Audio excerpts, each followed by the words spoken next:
When the meaning of words deteriorates, the reality they once pointed to becomes invisible, replaced by some hollow stereotype. Mere currency in the daily trade of nonsense, irrelevance, and cliches. The word disinformation, coined by the German General Staff during World War I, originally emerged as a technical term, referring to complex operations, almost an exact science, through which an intelligence service sought to remotely influence and determine the strategic and tactical decisions of an enemy government, thereby leading it to act in favor of its own destruction.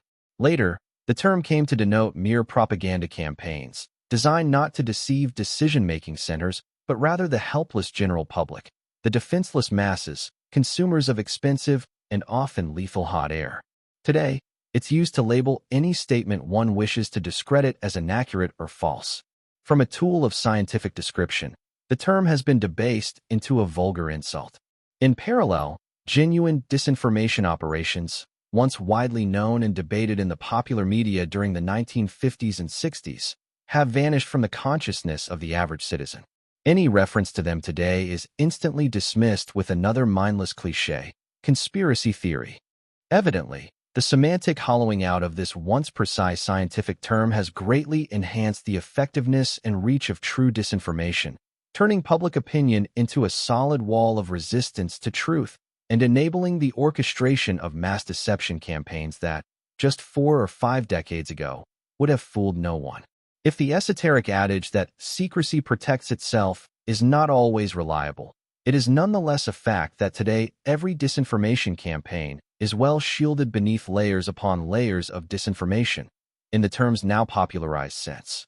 Combined with the parallel phenomenon of media concentration in the hands of a small number of megacorporations, turning global journalism into a model of slavish uniformity, the disappearance of the scientific notion of disinformation reveals that it has never been easier to keep entire populations in total ignorance of essential facts. If not forever, at least for long enough for the most audacious and implausible criminal plans to succeed without facing significant resistance. The ease with which a petty crook managed to become president of the United States using forged documents, counting on the public's stubborn refusal to scrutinize his past, is merely the most pathetic indication of how, in recent decades, the human species has become profoundly vulnerable to lies and deception. Curiously, but not coincidentally, this very semantic dulling I refer to originated from a disinformation operation created by a secret service to deceive not an enemy government, but its own.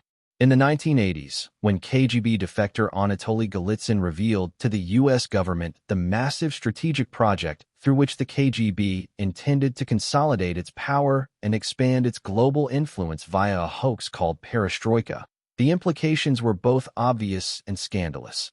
The information proved that Western intelligence services had been wrong about virtually everything and had, blindly groping through the dark, unwittingly served as tools for the execution of the most ambitious communist strategic plan of all time.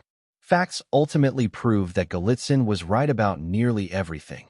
Even the CIA itself acknowledged that 96% of his predictions came true, but at the time, only a few privileged minds, among them the brilliant James Jesus Angleton, had the clarity to grasp the life-saving significance of the message. Most responded with wounded pride, shooting the messenger.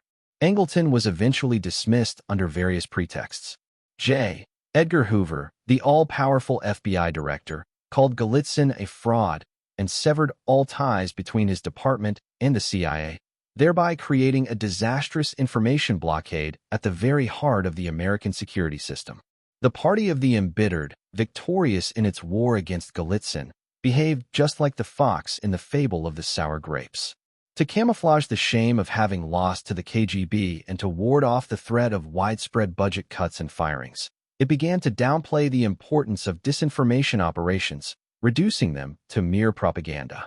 As part of the same reaction, it triumphantly trumpeted the supposed omniscience and invulnerability of satellite espionage, as if satellites could read the political intentions inside the heads of KGB officials. This depressing chain of events is recounted in detail in Edward J. Epstein's Deception, The Invisible War Between the KGB and the CIA, New York, Simon & Schuster, 1989. The book's purpose was to answer the question, is the United States still vulnerable to a large-scale disinformation campaign orchestrated by the KGB? Epstein's answer, 22 years ago, was yes. Today, the KGB is more powerful than ever, not only in Russia but across the globe, through a network of front companies and mafia cartels directly controlled from the Kremlin, operating in the West and worldwide under an endless array of names and false identities. Meanwhile, America's international standing and defensive capabilities are visibly weakening. As Golitsyn predicted, perestroika did not change Russia's power structure. It preserved and strengthened it, using even the intelligence services of its adversary nation as one of its tools. Every journalist, professor, or self-styled international affairs expert who continues to use the term disinformation in its vulgarized sense and who hides real disinformation campaigns under the label of conspiracy theory is, whether knowingly or not, simply acting as an agent of global imbecilization, the sine qua non condition for the success of evil in the world.